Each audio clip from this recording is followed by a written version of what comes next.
everybody. We're moving a few more chairs in, but we thought we'd get started just because we are live streaming this event and there are people in their living rooms waiting for this. There are several live streaming parties around Vermont today, which is really exciting. My name is Enid Wonnacott. I'm the Executive Director of NOFA Vermont and a member of the Vermont Right to Know GMO Coalition. We're really, really excited to be here today to celebrate Vandana, and so thankful that she's here in Vermont in recognition of Vermont's being the first state in the nation to pass the labeling law, the unencumbered.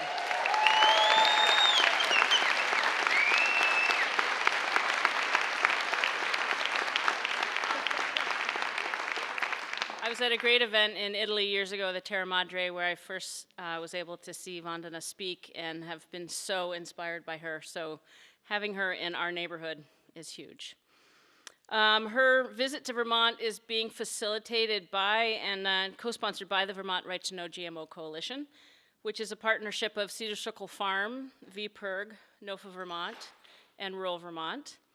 And this was really a grassroots bill, was made possible by a lot of you being active in your communities and calling your legislatures, and we obviously couldn't have done it without our legislative allies, many of whom are here today, and we wanted to recognize them.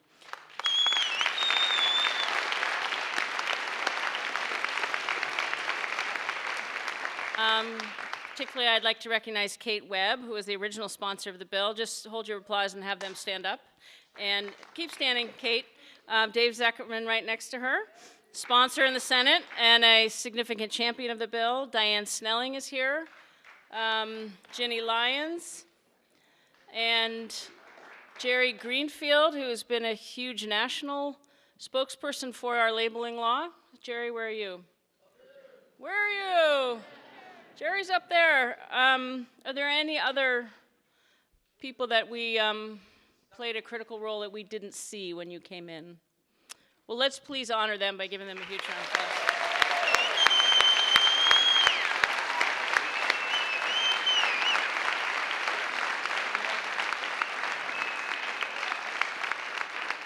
I just wanted to give you all a quick update on the status of the law.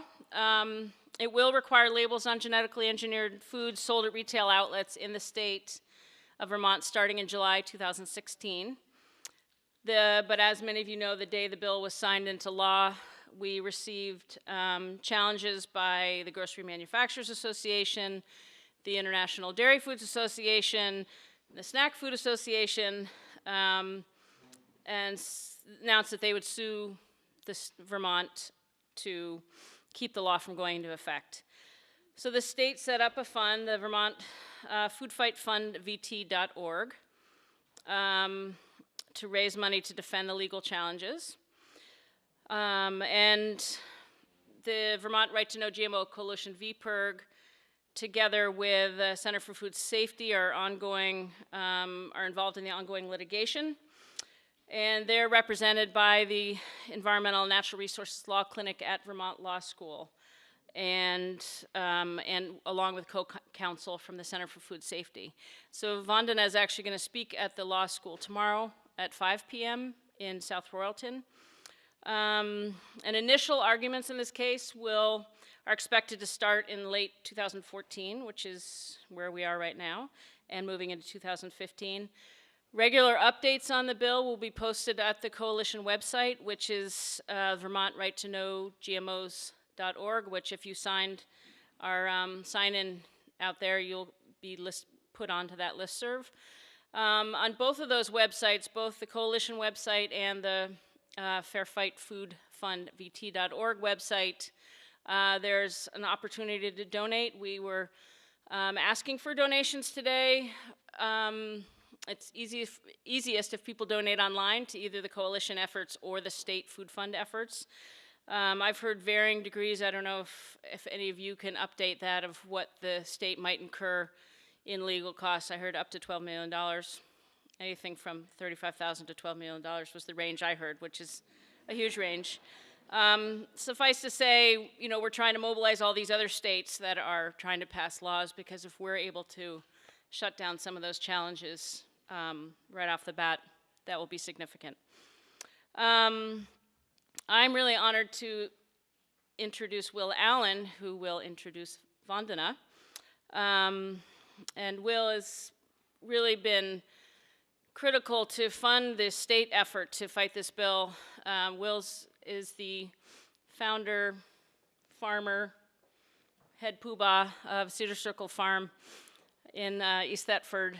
And if any of you have the chance to go to their fabulous strawberry and pumpkin festivals, you must do that. I do enjoy that. And Will's been a real leader in this fight, so thank you, Will.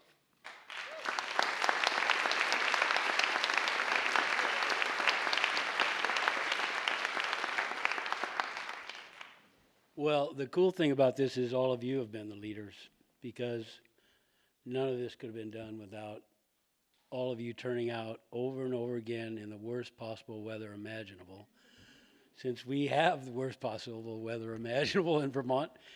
And there were so many times in the middle of blizzards we had to go to Montpelier to testify or to just have our bodies there. So thank you all. You did this. And people know that all around the country, and they realize this is a coalition effort, and that's what we're trying to promote, is that, you know, if we get coalitions together, we can make change, even if we're in this smallest state in the country, right? We only have 626,000 people in our state, and we're able to make a change like this, so thank you all. You all did it. So it's really hard to adequately introduce somebody like Vandana. She's like a force of nature. So she's got a PhD in nuclear physics, and fortunately, Vandana renounced that career and immersed herself in environmental studies, agriculture, native seeds, opposition to GMOs, seed patents, and farming's impact on climate change. We are all the better off and grateful for that life-changing decision. She has several honorary doctorates, and she won the Right Livelihood Award. And she also receives the most animus from the chemical and seed companies around the world. When she won the Right Livelihood Award, Monsanto came up with a board of cow shit on it and gave her the Bullshit Award, and accused her of helping to starve people all over the world because she was depriving them of genetically modified food. So, you know, right away she said, well, I'll just compost this. So, we met in the mid-1990s when we were all trying to get together all these issues around globalization and agriculture, and, you know, trying to figure out how we could work together around the world, because all of these food issues are international issues. And so we met in the mid-1990s when Kate Duesterberg, my wife, and I were managing the Sustainable Cotton Project. And I'm just going to, I could go on all day to talk about Vandana, but then she wouldn't talk.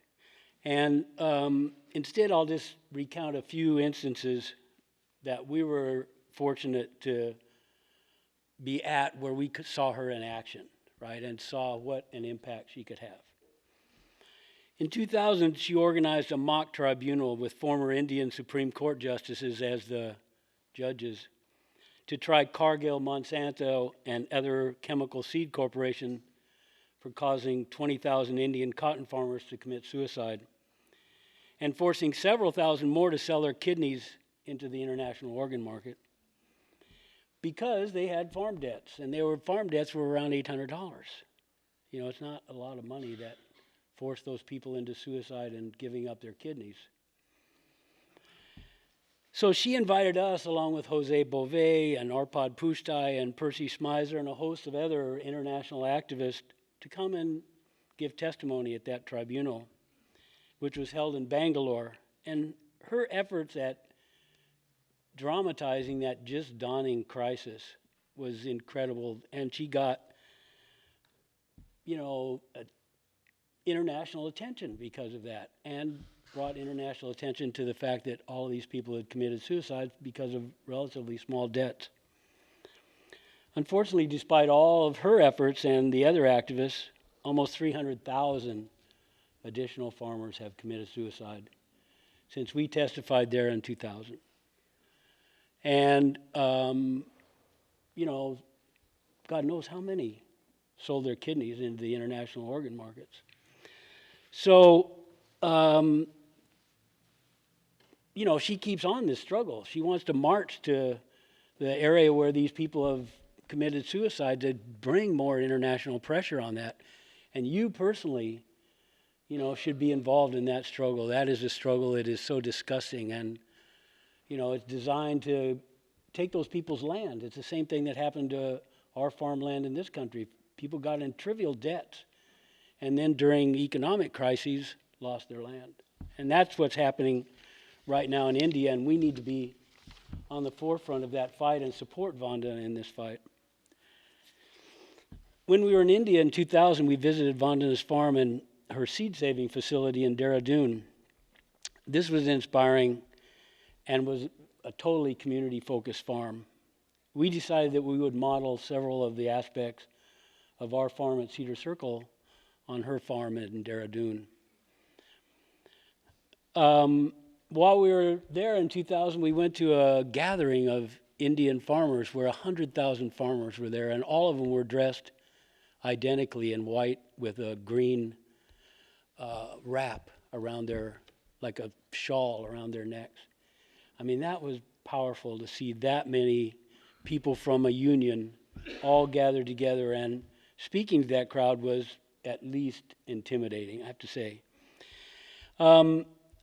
And then we were able to go to Mahatma Gandhi's 113th birthday celebration at the Gandhi Center, and Vandana was able to get us into that celebration, which is like to die for, to go see that. I mean, this was so incredible. In 2004, we were invited back to India to give several workshop presentations at the World Social Forum in Mumbai. Vandana had an enormous impact in all the sessions in which he participated.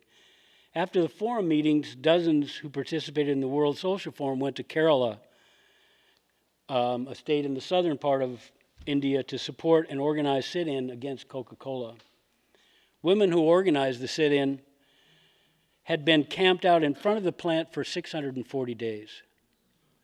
640 days. We came to march for them and support them, but we were there also for a water conference to dramatize how Pepsi and Coca-Cola had bought pieces of land and then sunk deep wells and sucked the water table down so low that the people's backyard wells were dry. And Vandana's presence was a major catalyst in the victories that followed from that set of demonstrations. That sit-in, the water conference, and the march and demonstration forced both the Coke and Pepsi plants to shut down.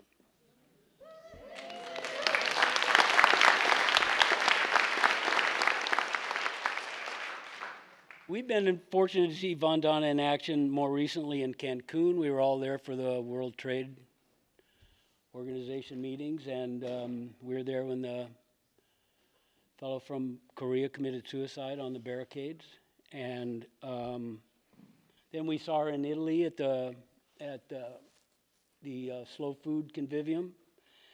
And most recently in New York, she spoke at a press conference about climate change. Fortunately, today and tomorrow, she's volunteered to support all of your grassroots and the coalition efforts in labeling GMO ingredients in products sold in Vermont, because she realizes that, you know, this has world-class impact. I mean, what we've done here is, we hope, sets off a tinderbox on this issue around the world. So Vandana always inspires me, and I'm sure she will incite your activist juices as well. So I want to welcome Vandana Shiva, and thank you for coming.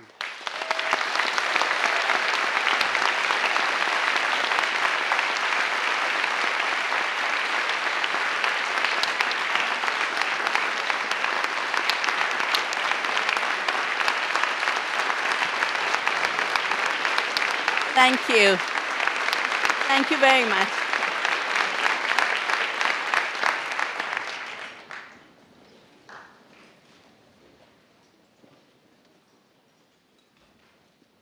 Thank you, Will. It's true, I've come to pay tribute to you, to honor you, because what you've done here in Vermont is so vital, not just to the future of Vermont or this country, but the world. It was mentioned that this was a grassroots bill. And it's from the grassroots we're going to be able to bring change. Not only is there a challenge to the GMO labeling bill,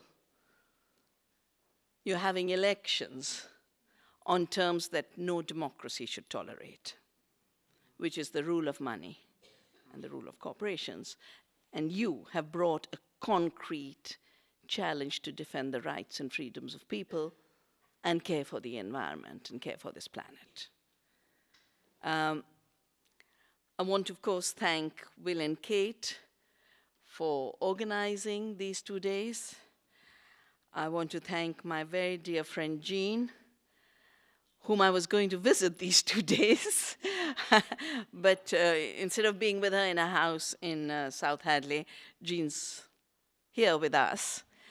And my beloved son, Kartike, who's been driving since yesterday evening when I arrived. So thank you to all, and thank you all for putting your energies to do something that money blocked in California and Washington and is trying to block right now in Colorado and Oregon. And there are advantages of being small.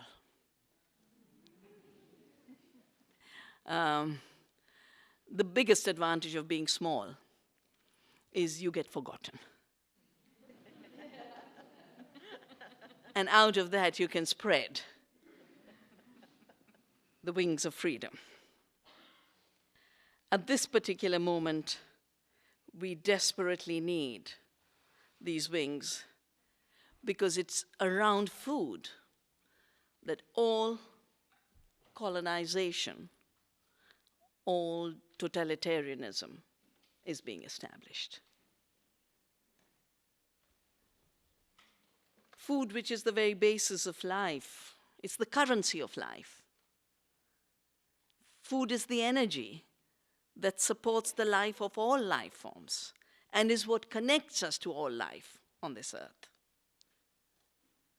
That is becoming the site of control, the site of profits, the site of creating a world that is so unreal that if we accept it, life itself will not be possible. That's why what you've done here in Vermont is so significant for the future of life on Earth and the future of democracy. Because here in Vermont, there's a very direct, not an indirect contest between people's freedoms and the right to protect their health, their freedom, and the environment, and corporate freedom to destroy all of it. To destroy the planet, to destroy health, and of course to take away our democratic rights. And this on totally false grounds. I was reading the challenge which the Center for Food Safety kindly sent me because I wanted to be a little informed before I came here. And so they begin with the fact that one way to raise plant varieties is to have genetically modified crops through biotechnology to be more productive and to be more climate resilient. Now, neither of those claims are true. Genetic engineering cannot increase the yield of a crop. That comes from conventional breeding. Either a farmer's variety or something bred by university scientists or by older seed companies. All that genetic engineering does is put a gene that doesn't belong to that organism through the tools of genetic engineering, which basically allow you to move genes across species boundaries, and therefore allow introduction of genes which would never have been present in that crop or food or plant through reproduction. Natural reproduction, including breeding with human intelligence. Rice is bred with rice, wheat is bred with wheat, corn is bred with corn. You now have genes from soil organisms that are producing toxins in plants, that's the Bt family, and other sets of toxic genes to resist more toxics, which is the herbicide-tolerant family. That's it. Even before genetic engineering started to get introduced, the industrial system of agriculture was already a failure in food security, a burden on the planet, and starting to become a major burden for our health. This is the year of family farming, and the United Nations has released data this year that most of the food actually comes from small farms, another place where smallness is an advantage. It does not come from large industrial farms. Large industrial farms are anyway not part of a food system. They're part of an input-output system where you put in toxic chemicals, you put in fossil fuels, you put in a lot of energy, you put in a lot of chemicals, and you get out commodities and a lot of pollution. Only 30% food comes from these industrial farms. And as far as GMOs are concerned, most GMOs cultivated on the planet are corn and soya. Only 10% corn and soya being grown today is going for human food. The rest is going for biofuel and animal feed. So it's not a food system. It's not a food system in terms of the ecological principles, because the web of life is a food web. We realize that when you look at the soil, that the life of the soil is the web of life in the soil. Above ground, the web of life is the amazing work of symbiosis between plants and insects and between plants and animals. If we didn't have pollinators, we would be losing about 1/3 of our food production. And there is now enough evidence that between pesticides and GMO crops, pollinators are being killed. There was a study done in Cornell in the late 90s, I think, which fed monarch butterfly pollen from Bt corn and pollen from non-Bt corn. And the larvae of the butterfly died when they were fed the Bt pollen. The monarch butterfly needs the milkweed, which is being killed through the sprays of Roundup for Roundup-ready crops. And the population is down to 1/10 of what it used to be. Mexico, which is the home of corn, where a wild plant was transformed into the thousands of varieties of corn, and where the Mexicans think of themselves as the people of corn, they are trying so hard to keep GMO corn from coming in.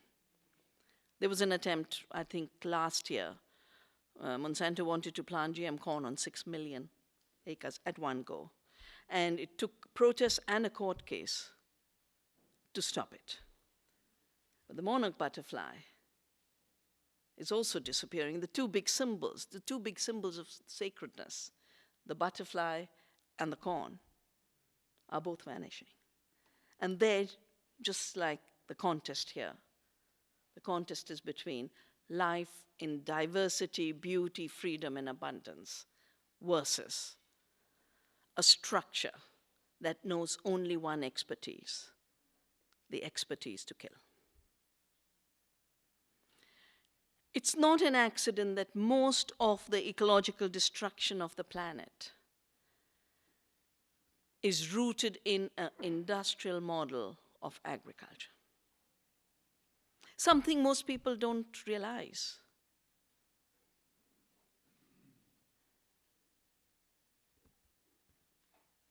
In 1995, the United Nations organized a conference on plant genetic resources to assess the loss of diversity. And the country assessments came in. 75% of the diversity in agriculture was gone because of industrial agriculture. And we're talking 95. That's pre-WTO, it's pre-globalization, it's pre the deployment of GMO monocultures in all of Argentina, all of Brazil, all of the United States, all of Canada, and in the cotton areas of India. If you turn to water, in some countries it's 90%, but on an average 75% water is going for industrial agriculture and irrigation. And when I fly over the states, especially the western part, you realize how much water is being used, you know, where in the desert they're trying so hard to grow crops, even in a year of drought. And then comes the soil, because the entire system is based on toxic chemicals. Those toxic chemicals are killing the life and structure and fertility of the soil. When I used to, in my early days, train farmers on organic farming, I would take earthworms and take a little pinch of urea, which is the nitrogen fertilizer, and sprinkle a tiny bit, and they could start to see what happens to the earthworms. Because these are salts. And they'll kill the earthworm, but they're killing everything else. We did a study on what's happening to the soils in the BT cotton area. And within 4 years of planting, 22% beneficial soil organisms had been killed, including the soil organisms that degrade the biomass to turn it into minerals and allow crops to take it up. There was a period where animals were grazing on these BT cotton fields, and 1,800 died. And the government veterinary department did the autopsies and said, there's toxic. There was toxic in the digestive tract, and the biomass hadn't been digested. And I talked to some of the scientists and I said, could it be that the soil organisms that digest biomass in the soil are being killed, and soil organisms in our gut, or the gut of the animals, are being killed, or the beneficial bacteria are being killed? And there is more and more data now coming out that whether it's BT toxins or glyphosate in Roundup-resistant crops, the damage to our gut is huge. You have an epidemic in this country on children having intestinal problems. And what we continue to say is this needs to be analyzed. This needs to be looked at.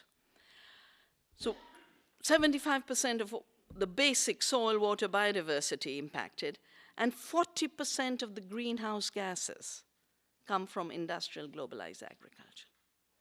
Combination of carbon dioxide, nitrogen oxide, and methane. We could cut it all. The entire Kyoto Protocol, which ends 2015 is when they will need a follow-up treaty for it, it was aiming at 5% reduction through emissions trading, 5%. Emissions have gone up 17%. But we could cut 40% by shifting to ecological agriculture, the transformation whose foundations you are laying with your commitment. And because there's a continuum between the health of the soil and health of the planet and our health, we can't separate this. The violation to the health of the planet is transforming into violation of our health. There are some scientists who look at this. There are some countries who allow their scientists to look at it. This country does not. I was engaged in the negotiations on biodiversity at the Earth Summit in 1992, 2 international treaties were signed. One was for the protection of diversity of species. The other was for mitigating climate change. One is called the Convention on Biodiversity. The other is called the UN Framework Convention on Climate Change.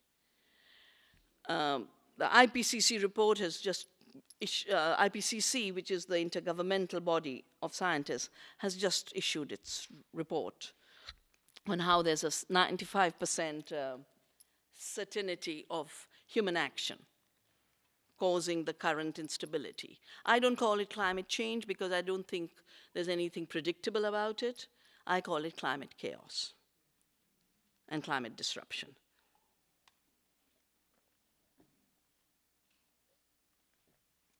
So in '92, my government asked me to advise it to look at this agreement, and I did, and I worked with many other governments in the process, and we managed to get into the treaty a biosafety clause, the impact of GMOs on biodiversity. It's Article 19.3 of the treaty. The UN then appointed an expert group to elaborate what this would look like, and I was appointed on that expert group. Out of it came what is called the Cartagena Protocol on Biosafety. Most of the world has implemented this protocol. But senior President Bush walked out of signing the treaty, said, "I will not let my biotechnology industry be impacted."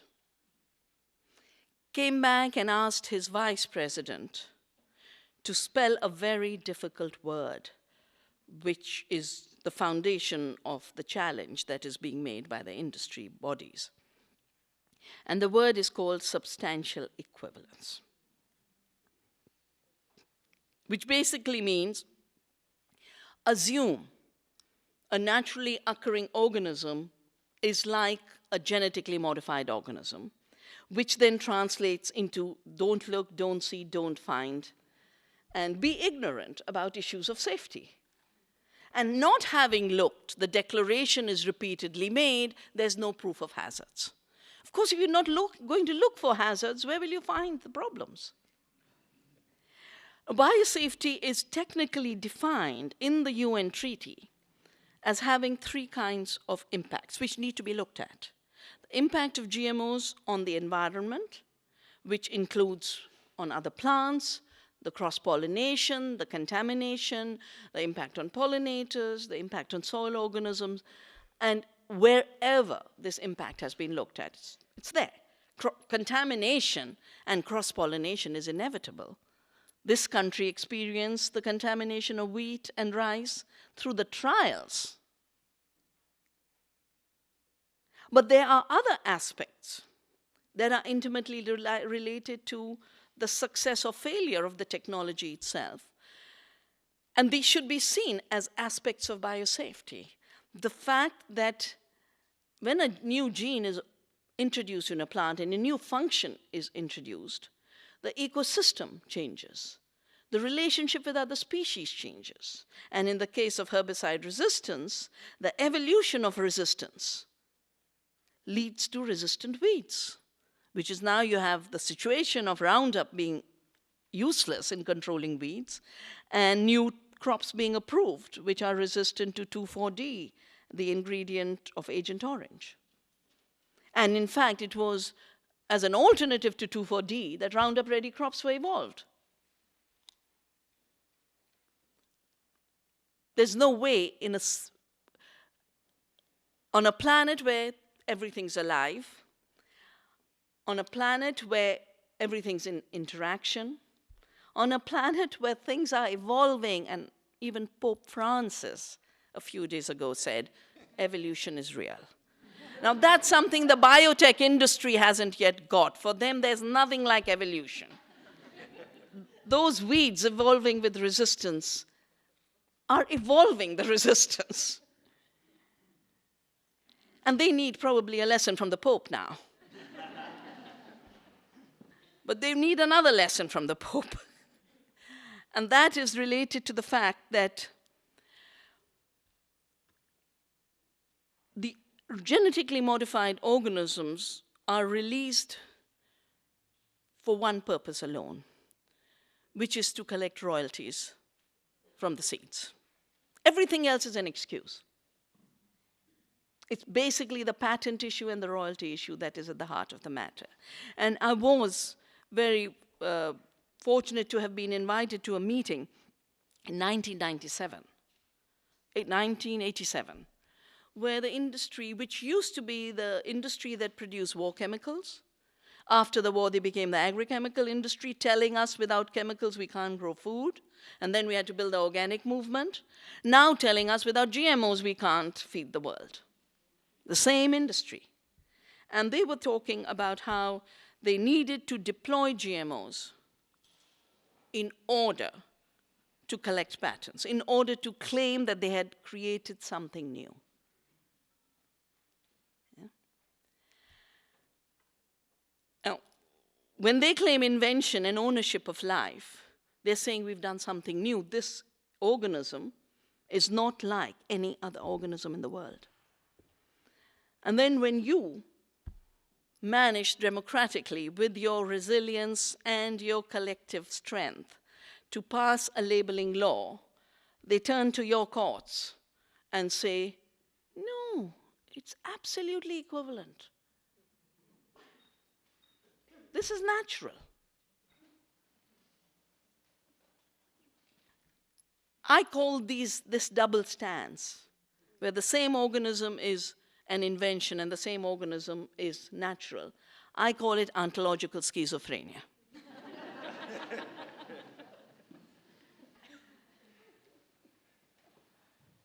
And the ontological schizophrenia is right through the legal challenge. Right through the legal challenge. They continue to talk about how genetic engineering produces plants that do not entail a difference in the food it produces. It does. It does. Because the issue is not material equivalence, which is meaningless when what you're changing are genes. What you need to see is genetic inequivalence. And a molecular biologist just sent me a paper he's written, and he said, because you worked on quantum theory, he's called it the quantum theory of living organisms or something like that. Brilliant paper. I just want to share with you one line. The main actor of the time, the main actor in evolution of an organism is not the ensemble of molecules, but the ensemble of their correlations. It's the relations that shape evolution. So they don't know evolution, and they don't know about relationships. But more importantly, when I say there's a double ontological confusion taking place here, when I was reading these challenges, there's para 61 says, it is a complete ban on free speech. And coming from India, where this language is not yet established, we don't have a Citizen United decision, this sounds insane. Yeah? Because a corporation is basically a legal construction given permission basically by society via the state that's supposed to represent society. And the charter for corporations is premised on the fact that corporations work with permission of society. And they work for the larger good. And they work when they start to shift from the larger good. Society has the right to withdraw the permission. And what you're doing here in Vermont, by saying you have the right, is to slightly help the world realize that a corporation is a fiction and their free speech is a construct, and we can't afford to be governed by fictions and abstractions and constructions when there's a real world in which people live and die.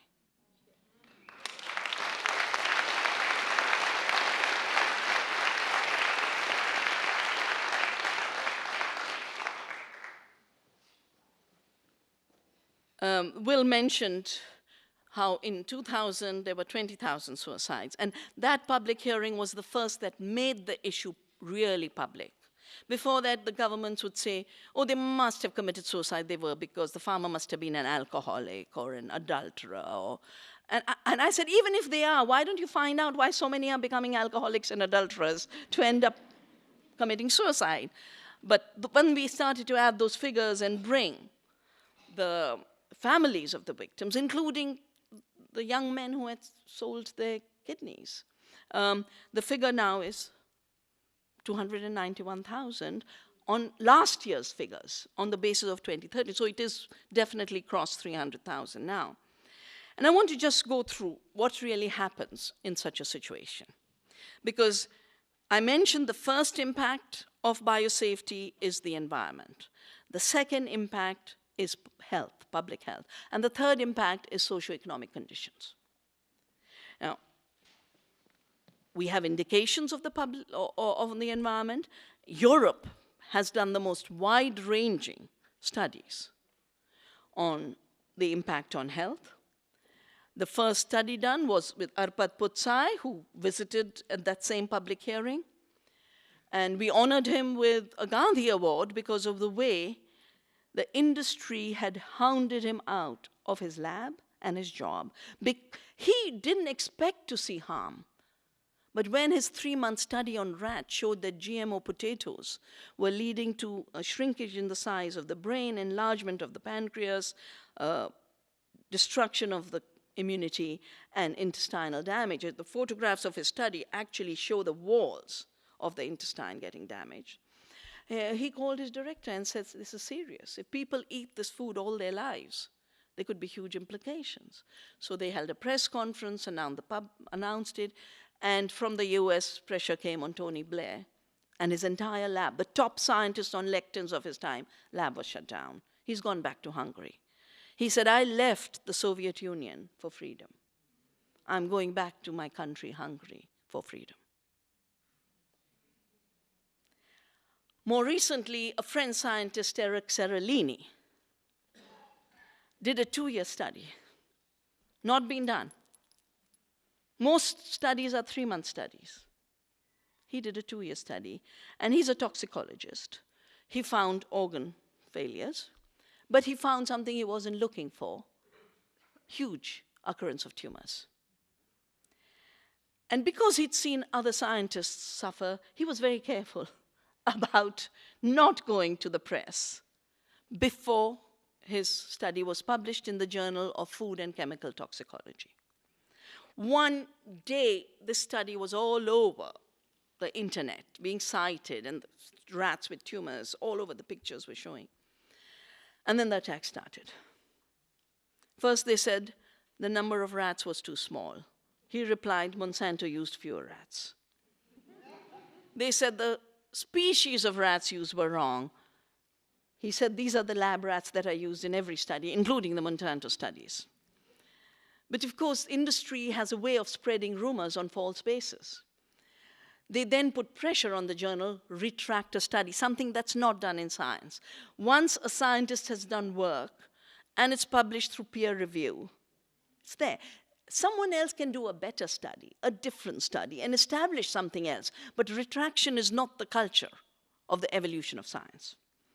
They kept on putting pressure. The journal refused. They said, sorry, you're attacking the integrity of not just Dr. Seralini, but all the scientists who peer-reviewed his study, and our own journal. So what do? They just replace the editor with a Monsanto man, Dr. Goodman. And then he retracts the study. Seralini still published his study in another journal. So what we are seeing is not just harm to other life forms, harm to human beings, potential harm to human beings, which needs to be studied. That's all we say in biosafety. That's what you're saying with your labeling law. You're saying, let there be labeling so people can choose, and meantime, let independent assessments and evaluations take place.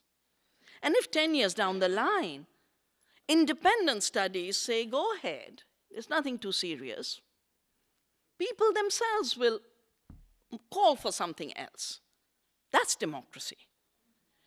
But the attack on science is an attack on our knowing what's going on with the changes. In a living system, because it's a self-organized, complex organism, any addition and any deletion has huge impacts on the function and structures of that system. And to go against this fundamental scientific principle, to say we won't look, and adding something doesn't change anything, it's substantially equivalent. That is a highly unscientific stance. There is, of course, now a major public relations exercise going on. They're not talking anywhere about the emergence of resistance in weeds, because that's too obvious in this country, 17 million acres, so they're keeping quiet about it. But they keep talking about feeding the world. And in feeding the world, they're not talking about the herbicide-tolerant and Bt toxin crops. They're jumping into new fictions of a golden rice that will save blindness, which on our study shows it's hundreds of % less efficient in giving you vitamin A than other sources of vitamin A, like a coriander and a curry leaf and a spinach and the amaranth and the moringa. There is no limit to how much vitamin A we can grow, as long as we grow in our gardens and our farms. And that's really what is at contest here with your vote. Will food and farming grow in the direction which is, any case, bringing us most of the nutrition and all of the food? Or are we going to go the path where we already are only 10% for corn and soya and only 30% for other food items, with a 75% destruction of the planet?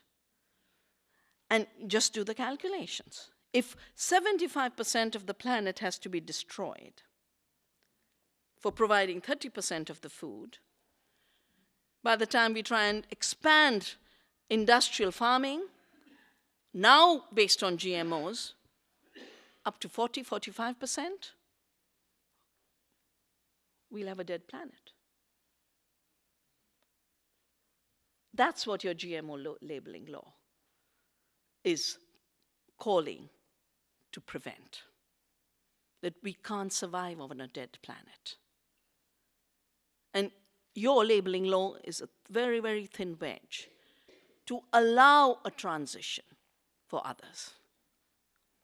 Through your demand for the right to know, you are creating a call for the right to live for all life forms, all biodiversity, and other human beings. Your freedom to know is so deeply connected with the freedom of Indian farmers to have their seed sovereignty, to grow food ecologically and not get into debt and have to commit suicide. That's the kind of work we do in Navdanya. That's the movement I've been building. That's the movement that invited Will and Allen in 2000 and 2004. And the farmers who work with us are earning between 5 to 10 times more by having their own seeds and growing food ecologically, through intensifying ecology and ecological processes, not chemical toxins, through intensifying biodiversity and not monocultures, through intensifying the knowledge of farmers and the knowledge of citizens, rather than growing ignorance at every level. Industrial agriculture and GMOs as intrinsic to that agriculture in 2014 is an agriculture based on ignorance. It's ignorance on the part of those who are shooting genes because they don't know where the genes are going, what they're doing to the structure of the organism. And then there's this attempt to be ignorant about impacts through substantial equivalence. Don't look, don't know. Then there's the attack on your right to know. You got to be ignorant about what you eat. This culture of ignorance cannot be the foundation of food security. We need knowledge intensity, but ecological knowledge. I wrote a piece a few months ago, because there's an attempt to create one agriculture for the whole world. And the project is called One Agriculture, One Science, locking in every agriculture university around the world, particularly Africa, and all the international centers, based on one science. Every part of this planet is so diverse. How can you have the same agriculture in the desert and wetlands? How can you have the same agriculture in the tropics and your cold climate? Those monocultures were able to expand because of the subsidies that came from our tax money and because of the subsidies that come from fossil fuels. That's not going to be available in the future. So a true agriculture is based on true costs. And we've just released a new book, our agriculture minister released it, and we call it Wealth Per Acre, where we've counted all the externalities of chemical agriculture in India. It's 1.6 trillion. And we haven't counted many because the data isn't available. We've only calculated those for which government statistics was available. We earlier did a study called Health Per Acre, because food is supposed to be about nourishment and health. Food today has become the single biggest cause for ill health. And you know, the Grocery Manufacturers Association, you'd think it's your neighborhood grocery. You know, the Grocery Manufacturer Association is the association that is so singularly responsible for bringing junk food to the world, something humanity never did to itself. And there are those who think that the rest of the world should be forced with this. I mean, every day in India we have these issues. We work to get our schools free of junk food and the soft drinks. You heard the story about Coca-Cola. So what you've done here is so significant in every direction. And given that it grew from the grassroots, but it involves your legislature, it involves your government, it will involve your courts. And I did read the response. You know, reading what the industry is writing and reading what the response of the Attorney General is, such a different quality of content, of sense, of law. The other one only has, this is a complete ban on our speech.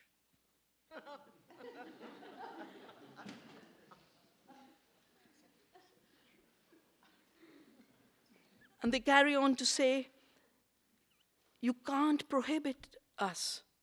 But this is not about prohibition, it's about disclosure, which is a right of citizens. The industry would like a system where they are deregulated, where they can continue to pollute and harm our health. And they would like a system where they overregulate citizens, either through intellectual property rights which prevent farmers from saving seeds, or from new seed laws that have started to affect seed libraries in this country. It's begun in Pennsylvania and Maryland, where seed libraries, where people go put their seed in the library and then take it and return it, and it's an exchange system, they've been served notices. You can't save these seeds because there are new 2004 seed laws. Because not having managed to spread GMOs across the world, not having managed to stop people seeking to build their alternatives based on seed freedom and food freedom. Seed freedom means you save your seeds, you defend your right to save seeds and exchange seed. Food freedom means the right to know what you're eating and to be able to exercise your choice. Having failed to spread GMOs, they now want to contain the freedom of people by banning safe food, reliable seed, seed that has been tested over hundreds of years of cultivation. And the irony is that is being called agri-terrorism, and releasing untested GMOs is considered safety. The GMO labeling issue here in Vermont has pinned it down. It's brought it from the abstract to the real. It's brought it from the corridors of lobbying and millions and billions of money floating to rural Vermont,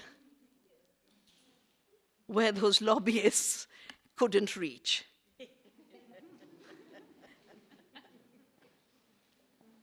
The transforming of the food system at this point that you have triggered here.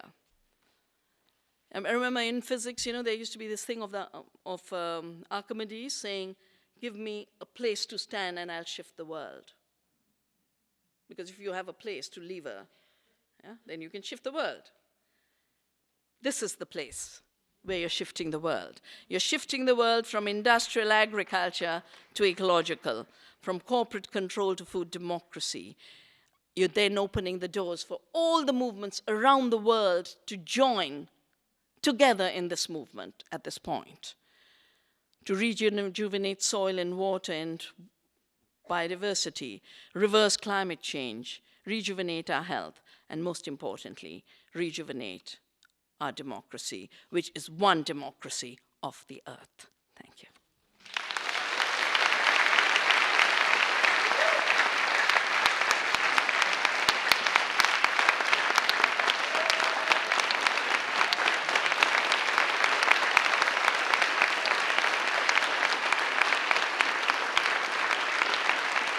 Thank you very much. Thank you. Thank you.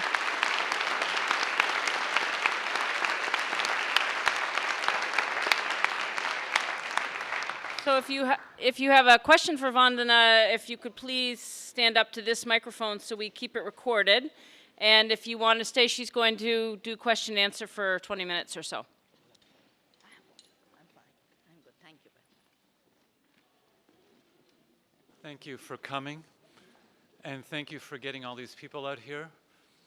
I just want to say we have a big opportunity. In 2 days, we have 2 states, Colorado and Oregon, that have ballot initiatives to label GMOs.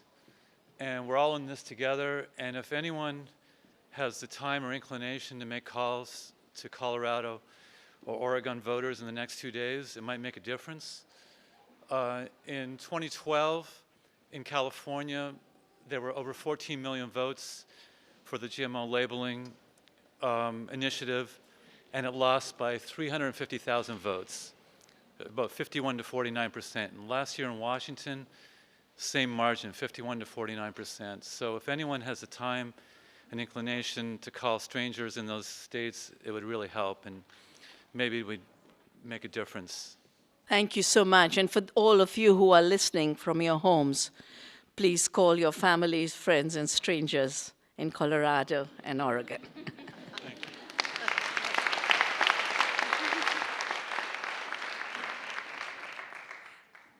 Hi, thank you for coming. And I saw you at the People's Climate March, and I was very happy to see you there. Environmentalists are sometimes criticized for not addressing the issues of class and what's sometimes called the capitalist crisis. So I wanted to say that you're one of my heroines, and my other heroine is Arundhati Roy. And I'm wondering if you have anything else. You spoke a little bit about the influence of these corporations and using their power. Do you have anything else you might like to add about that relationship between the environmental crisis and the human socioeconomic capitalist crisis? Do you, kind of the relationships there? Well, I think there's such a clear relationship because take the case of genetic mining, because you can't do genetic engineering without taking a species from somewhere and another species from somewhere else.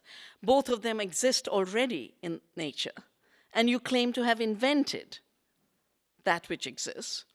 And the consequence of that is for us to see with the farmers' suicides. The farmers' suicides is a class issue. The fact that hardworking peasants are being pushed to end their lives. It's just that we've not interpreted class in terms of corporate rule versus citizens' democracy. The- That's the real class issue of today. The suicides in other sectors of Indian society were also very high, even higher than in agriculture, weren't they? No, no, that is Monsanto's PR people. Okay, I was wondering about that. Thank you. Otherwise, we'd have a movement on suicides in every sector. Good evening, Vandana. Shyla Nelson of the One Earth, One Voice campaign, founded here in Vermont. Many of our members here. We're in over 75 countries worldwide, including India. And thanks to social media, I bring you greetings from around the world, those who are watching the Vermont story very closely. And we believe in the power of song to raise environmental awareness and to promote the sovereignty of the earth, and believe that food sovereignty and seed sovereignty is intimately interwoven with the sovereignty of our planet and our people. So we're very honored to have you here in the Queen City as the Queen of Food and Seed Sovereignty. I want to ask you, if you would, you have in this room here some of the most courageous, visionary, hope-filled voices of the earth that I have ever known, and I'm truly honored to be among them. I wonder whether you might lift our gaze and tell us your vision of the triumphant narrative of the brave little state of Vermont as we prepare for what is no doubt a rather grueling battle ahead. Would you help us write that triumphant narrative? How might we participate in that as a microcosm and, dare I say, a harbinger for the future of our planet? Thank you. Well, you're already writing that narrative. I've just come to offer my solidarity and support. Thank you.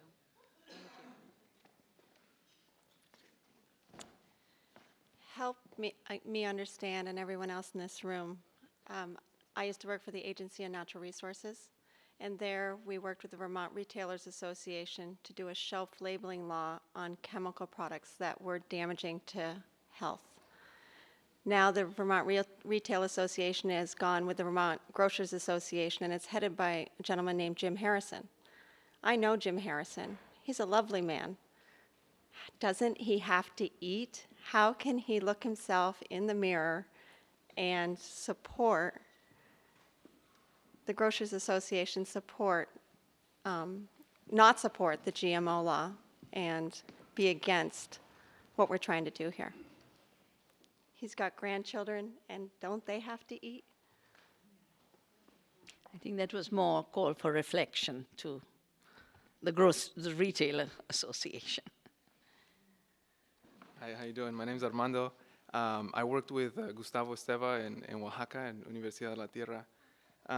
And I was wondering if you could talk about, you talked about the universal notions of agriculture, and I was wondering if you could talk about the parallels between universal notions of agriculture and universal notions of education. Mm-hmm. And also, how do we, I did some work in Chiapas, how do we learn or invite others to learn about autonomous alternatives, such as the Zapatistas in Chiapas and folks that are looking at the issues that are emerging from indigenous communities in the global South? Yeah. I actually would not honor a totalitarian monoculture with the word universal. Universal is about the universe. And the universe is very diverse. And in the universe, there's unity in diversity, in nature as well as in the social world. And we have been made to believe that there's only one kind of knowledge and one kind of science that qualifies as knowledge, which is so untrue. Because from molecular biology itself, so much new knowledge is arising that is telling us the model of genetic engineering as a technology is based on a very false idea about how life works at the genetic level. The paradigm was based on the idea of genes as master molecules giving instructions to the rest of the living organism. And then they even called most of the genes junk DNA because they didn't know what it does. But their ignorance doesn't become reason to imagine that all of the living system is not working. We are now finding out it works in concert as a whole. The whole system regulates the life of the system. And the genes are not master molecules. They, in fact, have to wait for instructions from the larger regulatory process. And the same is true for so many other forms of knowledge. Ecological knowledge. I think what we are facing is a huge clash between reductionist mechanistic knowledge versus ecological knowledge based on diversity. Recognition that indigenous people have such a grasp of knowledge because their knowledge grows through this relationship with their ecosystems, whereas what's being called the dominant science grows on the basis of rupturing relationships and therefore only having partial knowledge of some parts and not of the whole system. Our grandmother's knowledge. So like Gustavo works on resurrecting indigenous knowledge in Oaxaca and the Chiapas. We've been doing that in India, at Navdanya. We offer courses to celebrate the learning from nature, the learning from people, the learning from farmers, the learning from our grandmothers, the learning from each other. And there are these new learning centers emerging very autonomously that are related to place and yet share universal principles, which is the big difference. Because it's not putting everything into one uniform box. Even the seed laws that are being imposed to prevent people from having heirloom seeds is based on imposing uniformity. So imposing uniformity and recognizing universality through diversity, those are the two views, and we have to turn to every teacher, every teacher that's there. And there are so many teachers, thank goodness. Vandana Shiva, thank you for coming to speak with us today, and I'm a longtime fan of your work. My name is Matthew Andrews. I'm a Liberty Union Party candidate for Congress here in Vermont. We're having an election on Tuesday. My question is, I recently saw a documentary called Cowspiracy, actually right here in Burlington, that made quite an impression on me. The basic premise of the movie is this documentary maker takes on a lot of big environmental organizations for not doing more to speak out about animal agriculture and its impact on the environment, deforestation, desertification, water pollution, overfishing of fish resources. But most shocking to me was they cite a World Watch Institute study that says that the impact of livestock is 51% of total man-made greenhouse gas emissions. So if we're going to be serious about climate change, we have to be serious about moving away from meat and dairy. I'm wondering if you've heard of the documentary or the World Watch Institute study, or if in your opinion, a movement away from meat and dairy and towards a more plant-based diet is a sister movement with the struggle against GMOs. No, I haven't seen the film. I myself am a vegetarian. But I think we shouldn't jump from the fact that factory farming, which is so responsible for greenhouse gases, we shouldn't jump from there, which a lot of people do, to then thinking that any livestock integrated into an ecologically sustainable system with love and respect, as we have for our sacred cows, to then criminalize animals. There's the activity of factory farming that should never have come up and should go. But there are people living up in Greenland. At this point, before the ice melts, they can't grow vegetables. And we need to recognize that different ecosystems create different needs for different diets. And we need to respect that diversity. And most indigenous cultures I know who eat meat pray to the animal and apologize and never overexploit. They don't harm the animal and they don't overexploit. I've seen that with tribals in India. So it's again this false universalization. Yeah? Yes, there's a problem with factory farming. I don't eat meat, but some people have to. And we need to make sure that those who have to eat meat don't do violence to animals and don't destroy the planet and their health in the process. That's the move away we need, a transition. I think I'm going to start with a question not to you, but to the public. How many here has an iPhone? How many people have an iPhone or smartphone, whatever, here? Raise your hands. How many? Only a few? Only a few? I don't believe that. Okay. How many people have been in hunger in their life, meaning nothing to eat, really, nothing to eat here? How many people?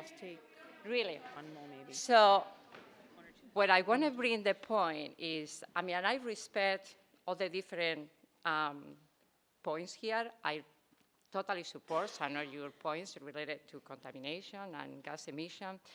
But we also had to realize that there are many people that cannot eat.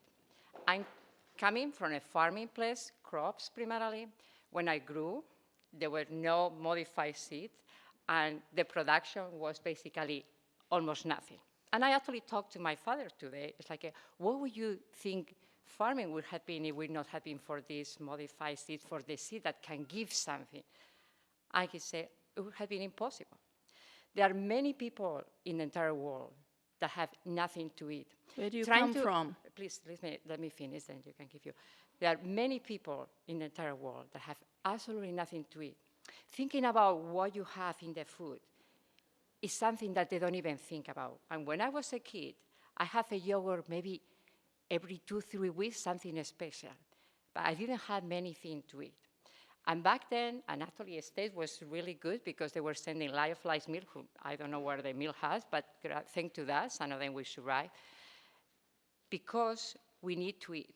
So I totally respect the people that they want to have GMO-free, people that have organic, and they want it, and they can afford it. I think it's totally fine. I totally agree with them. But we also have to see that there are many people in the world that if it would not be because of this, we would have no food for the entire world. Can you let me know where you come from, where you're speaking? I'm coming from a farming. Which country? I'm coming from Spain. It was a third world. I mean, back then, we have no running water. Okay, I got it. And what I say is, back there, we didn't have just farming, regular farming. We never be able to get enough to survive. I got you. My parents wanted for us to take studies, and today, some people have food. If the people don't want to have GMO, it's okay, but at least respect the people that all where they care right now is having anything to eat. They don't even care. They don't even care. The Mediterranean cultures eat the best food, and Spain includes those countries. But we need food. GMO corn is the only thing that's growing in Spain. I don't know what your father grew, but it wasn't GMO corn because it isn't a crop of Spain. Yeah. And the GMO corn of Spain only goes for animal feed. So I can't understand how you're saying we didn't have food before and we have food now. But let me run through what I said already. Genetic engineering as a tool of modification does not contribute to yield because it's not a breeding technology. Breeding comes from either farmer selection or crosses or hybrid. That's one thing. That's not Second, correct. herbicide-resistant crops kill the food that feeds most people of the world. All of the greens have disappeared because of the spraying of weedicides. That's the food that brings women iron and vitamin A. Roundup spraying is actually a decrease in the availability of food. As far as industrial agriculture is concerned, because it is so capital intensive, farmers get into debt in the extreme case. In India, the farmer suicides are there. But farmers who are growing crops by borrowing heavily for chemicals and seeds are going hungry themselves.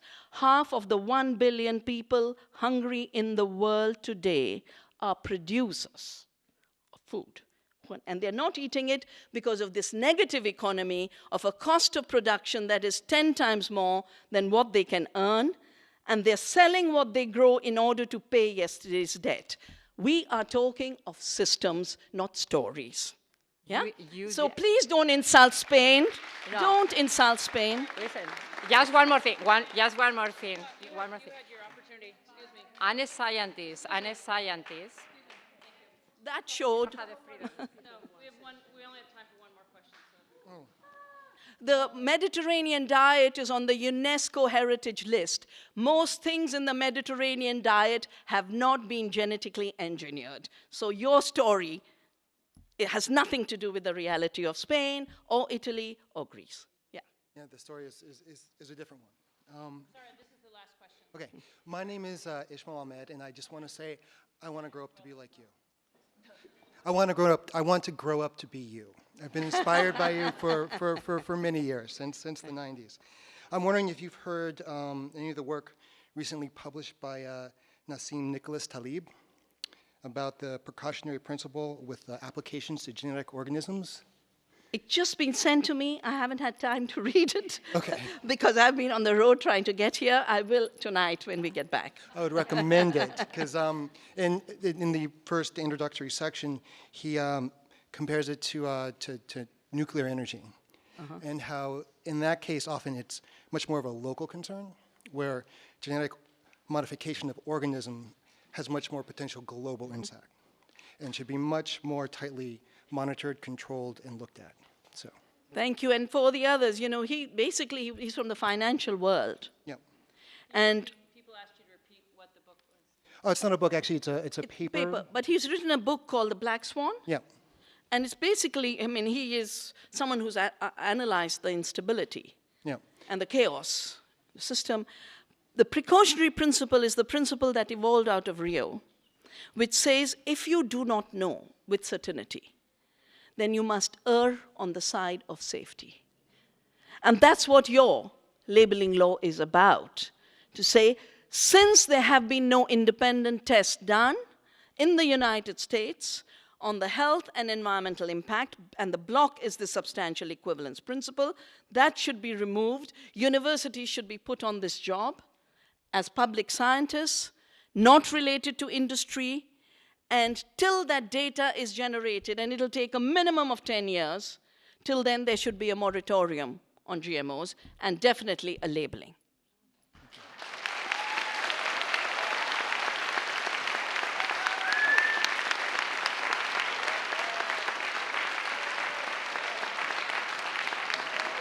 Thank you very much.